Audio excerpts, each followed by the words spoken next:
मैं बनना चाहूँ जैसा पर शायद सपनों में, मैं उड़ना चाहूँ जैसा पर शायद सपनों में।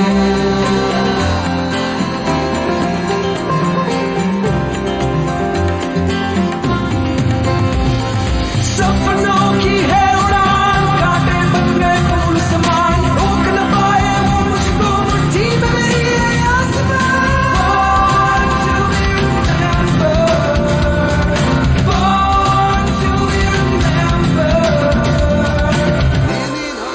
Good morning friends, born to be remembered में आप सभी का स्वागत है। आज है हमारे इंडियन सिनेमा का हैप्पी वाला बर्थडे। हाँ जी, आज ही के दिन यानी कि 3 मई को हमारे इंडियन सिनेमा को अपनी पहली फीचर फिल्म मिली थी।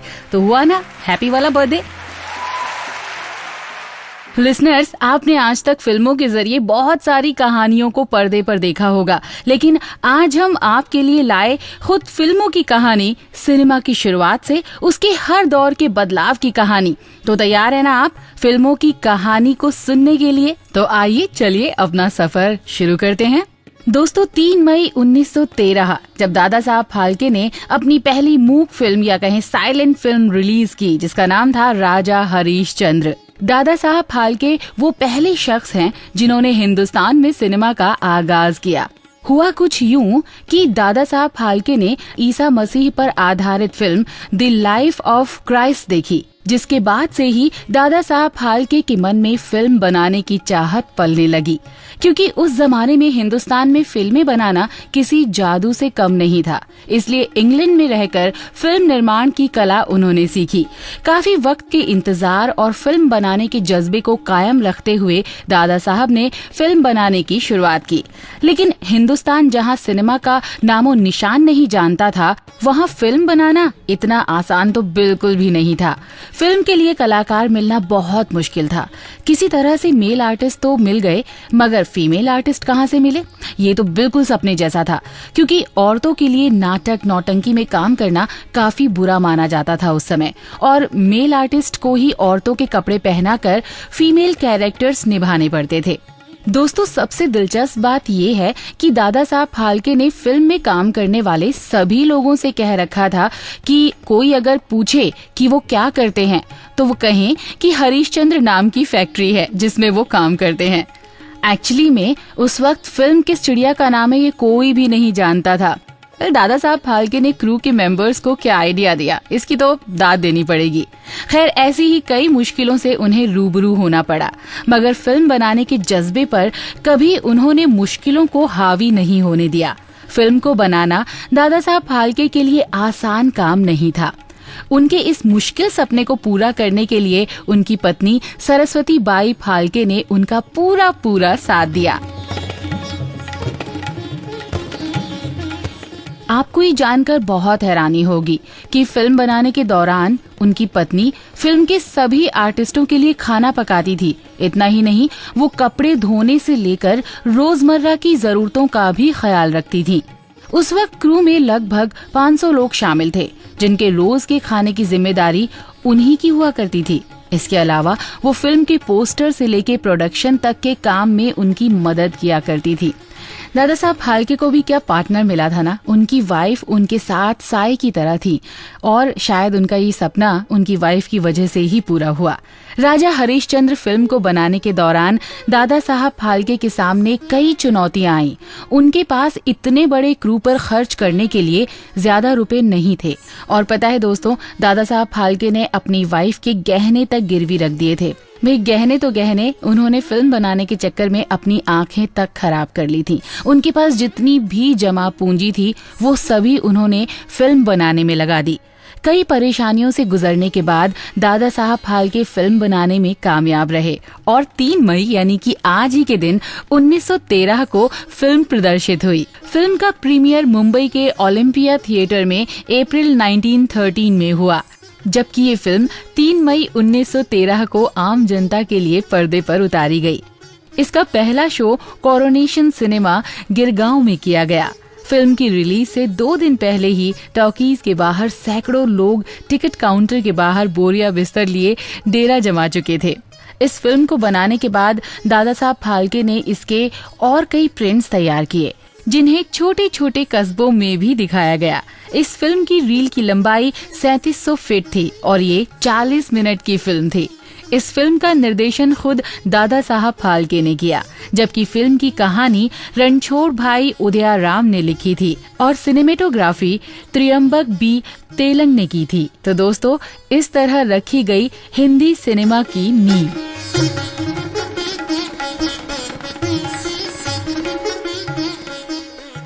हिंदी सिनेमा ने सैकड़ों फिल्में बनाई। 1913 से शुरू हुआ ये सफर उस मुकाम पर आकर पहुंचा जहां इसे चुनौती देना आसान नहीं था। इंडियन सिनेमा में मौजूद ग्लैमर की बात हो या फिर सादगी की, चाहे एक्टिंग हो या फिल्म बनाने की नई नई टेक्निक, स्टोरी हो या डायलॉग्स हो, ये सभी वक्त के साथ और कामयाबी की ओर बढ़ते गए। दोस्तों, इन 100 सालों में हमने हर तरह की फिल्में देखी और कई तो ऐसी यादगार फिल्में देखी जो ऐतिहासिक बन गईं, जैसे कि मुगले आजम, एक और अमर प्रेम कहानी जिसके गीत आज भी गुनगुनाए जाते हैं। तो चलिए दोस्तों, ये गीत आज आप हमारे साथ भी गुनगुनाइए और इश्क की खुशबू को दिल से महसूस करिए। प्यार किया तो डरना क्या, जब प्यार किया तो डरना क्या, प्यार किया कोई चोरी नहीं की, प्यार किया कोई चोरी नहीं की, छुप छुप आहें भरना क्या, जब प्यार किया तो डरना क्या। कहते हैं ना कि कुछ चीजें कभी भी पुरानी नहीं होती, वैसे ही ये गीत है एवरग्रीन। ये फिल्म आज भी पर्दे पर आ जाए ना फ्रेंड्स, तो स्क्रीन से किसी की भी नजरें बिल्कुल नहीं हटेंगी। इंडियन सिनेमा ने न जाने ऐसे ही कितने बदलते दौर देखे, वक्त के साथ बदलती लव स्टोरीज देखी। इस इंडस्ट्री ने हजारों लोगों को पहचान बनाने का एक बहुत ही सुनहरा मौका दिया। ऐसे कई कलाकार दिए जिनकी अदाकारी ने दुनिया भर में अपनी एक्टिंग का लोहा मनवाया। मदर इंडिया उन्हीं में से एक फिल्म है। राम कसम, लक्ष्मी लगती हो, लक्ष्मी लक्ष्मी लगती हूँ। देवी, राधा के रूप में आते हुए लाज ना आई, मेरे रूप में आई हो तो अपनी लाज लुटते हुए भी देख लो। हंसो नहीं, हंसो नहीं, संसार का भार उठा लोगे देवी, ममता का बोझ न उठाया जाएगा। माँ बनकर देखो, तुम्हारे पांव भी टकमका जाएंगे। और दोस्तों, रमेश सिप्पी की फिल्म शोले, जिसने कामयाबी के सारे रिकॉर्ड्स तोड़ दिए थे, जिसके डायलॉग इतने फेमस हैं कि बच्चा बच्चा आज भी इन्हें दोहराता है। कितने आदमी थे? तो दोस्तों, इसी तरह फिल्मों के बनने का ये दौर चलता रहा और इन 100 सालों में सिनेमा को मिली बेहतरीन फिल्म्स, डायलॉग्स, गीत और ऐसे एक्टर्स और एक्ट्रेस जो सदी के महानायक कहलाए, जैसे गुरुदत्त, दिलीप कुमार साहब, अमिताभ बच्चन, नसीरुद्दीन शाह, नरगिस, आमिर, अमरीश पुरी, राज कपूर, B.R. चोपड़ा, प्राण और अनुराग कश्यप। ये ऐसे लोग हैं ना दोस्तों, जो आज भी हर किसी के दिलों में बरकरार हैं। और इसी तरह इस सफर में हम 100 सालों तक आ पहुंचे और पता भी नहीं चला। जहां एक समय था 90s की फिल्म का, जब रोमांस अपने परवान पर था।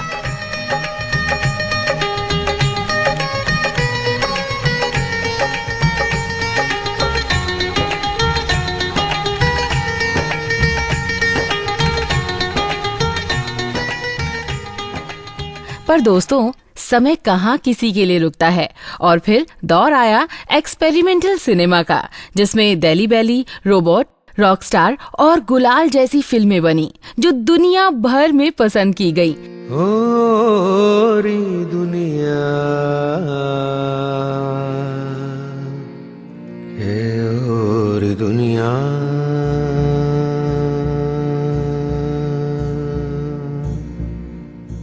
आज हिंदी सिनेमा उस मुकाम पर है जहां कुछ भी इम्पॉसिबल नहीं है। हमने तो इससे यही सीख ली है कि समझो और सीखो तो मजा, वरना है ये एक सजा। क्योंकि सिनेमा आज अपने आप में एक पाठशाला है, जिससे आपको ये सीखना है कि असल दुनिया क्या है और हम उससे क्या सीख रहे हैं। तो चलिए फिर याद करते हैं इस यादगार सफर को। आज मेरे पास बिल्डिंगें हैं, प्रॉपर्टी है, बैंक बैलेंस है, बंगला है, गाड़ी है, क्या है तुम्हारे पास? मेरे पास माँ है। मैंने तुमसे कितनी बार कहा से ये आंसू नहीं देखे जाते। I hate tears. कितने आदमी थे? रिश्ते में तुम तुम्हारे बाप होते हैं, नाम है शहंशाह। बसंती, इन कुत्तों के सामने मत नाचना।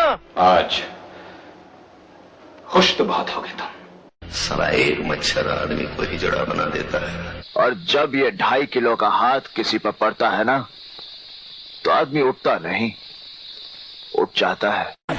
मुझ पर एक एहसान करना कि मुझ पर कोई एहसान न करना।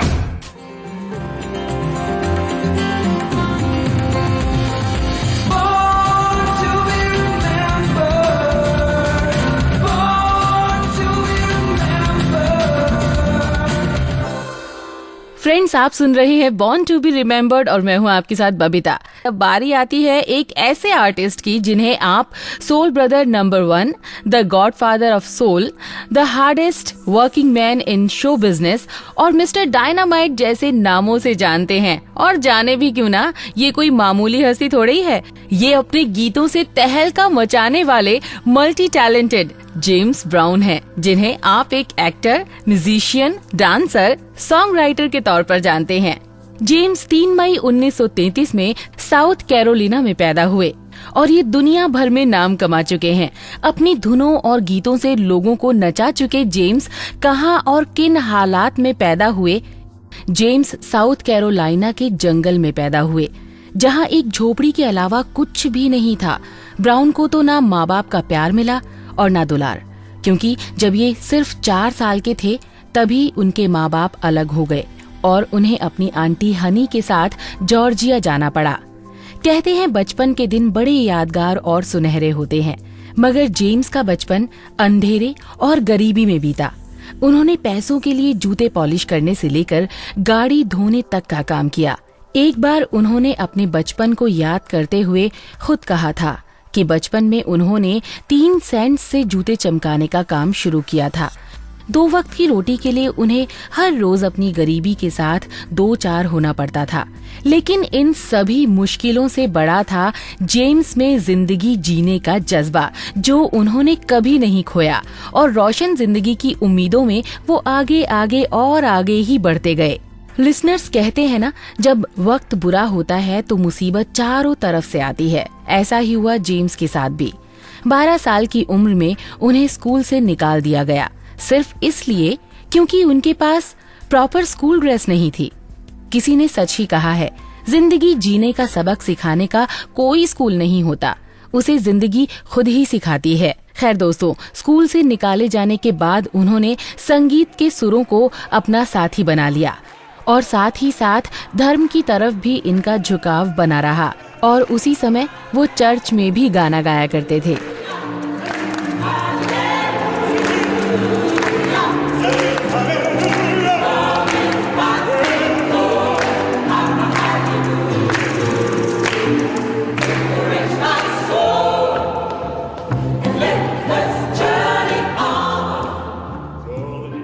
दोस्तों, यही वो समय था जब उनकी आवाज में निखार आया।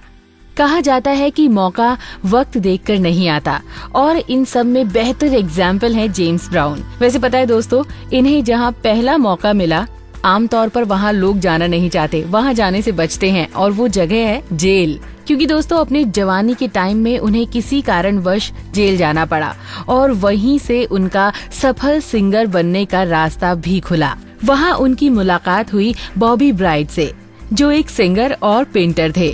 दोनों के बीच दोस्ती हुई और एक पार्टनरशिप हुई, जो बाद में म्यूजिक के इतिहास में दर्ज हो गई। 1956 में जेल से रिहा होने के बाद बॉबी ब्राइड ने जेम्स को R&B वोकल ग्रुप में शामिल होने का न्योता दिया। अपनी बेहतरीन आवाज के दम पर वो जल्दी ही सबकी नजरों में आ गए और धीरे धीरे नाइट क्लब्स में शो करने लगे। और फिर 1956 में उन्होंने एक डेमो टेप रिकॉर्ड किया, जिसके बोल थे प्लीज प्लीज प्लीज। और मुझे मालूम है दोस्तों, अब इस गाने को आप सुनना भी चाहेंगे, तो हम आपको सुनवाएंगे। तो चलिए सुनते हैं। Please please please please please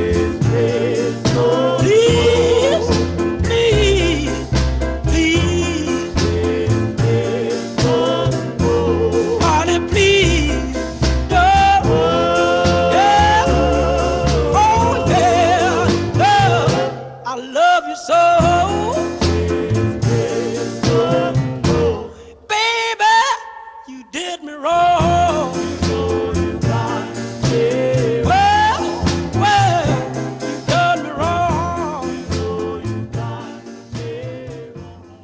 friends, इस तरह जेम्स की लोकप्रियता बढ़ी और वो लोगों के फेवरेट बन गए।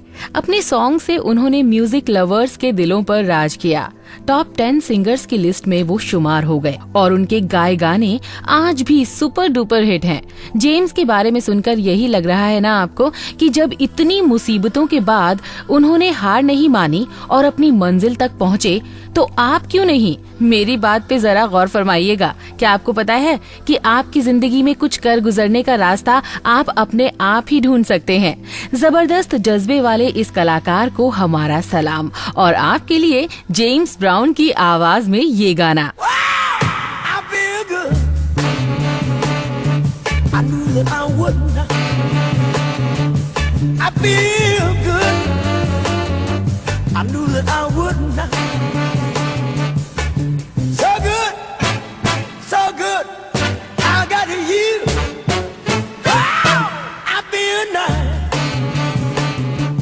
Sugar and spice.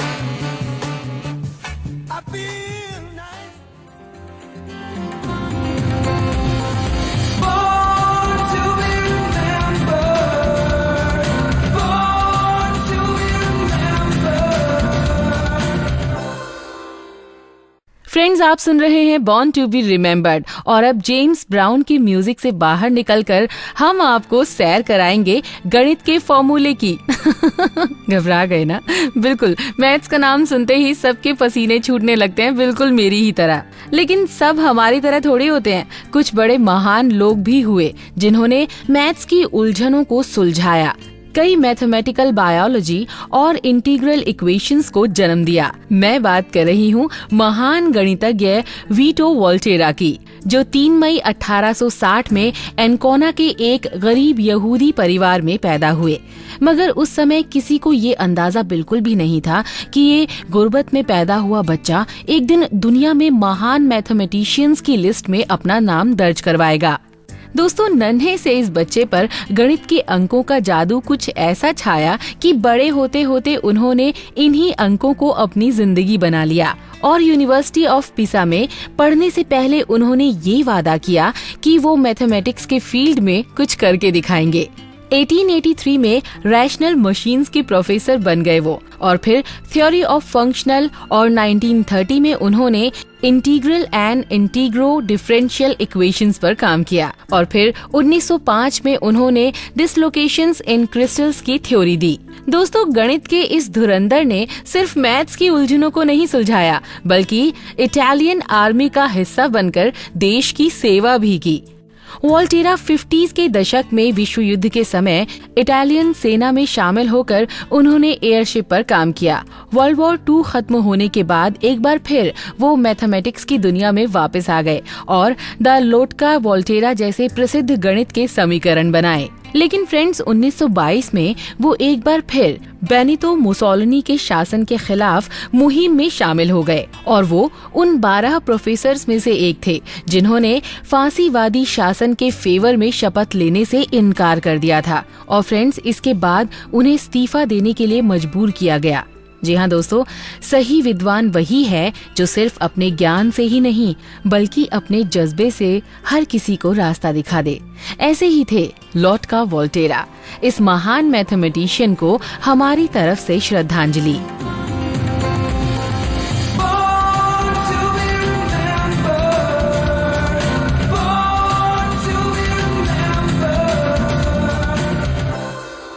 आज बॉर्न टू बी रिमेम्बर्ड में आपको हमने सिनेमा के इतिहास से मिलवाया और अब म्यूजिक और मैथ्स के बाद अब मैं आपको बॉक्सिंग रिंग में ले जाऊंगी, जहां आप मिलेंगे उस बॉक्सर से जिसने बड़े बड़े सूरमाओं को अपने पंच से बिल्कुल धूल चटा दी।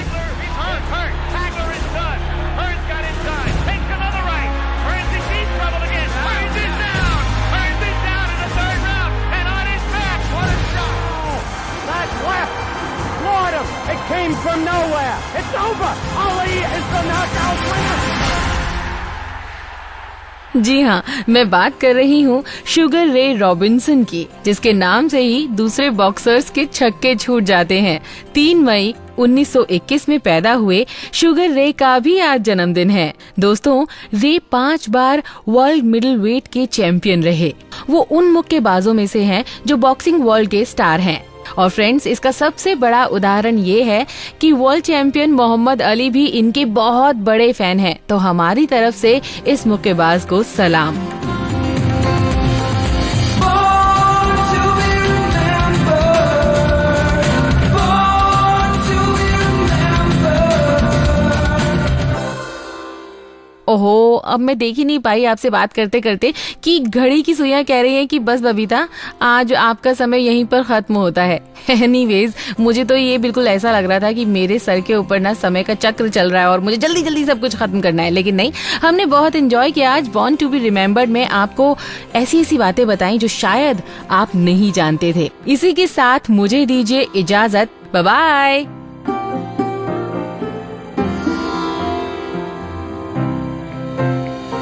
मैं बनना चाहूँ जैसा पर शायद सपनों में, मैं उड़ना चाहूँ जैसा पर शायद सपनों में।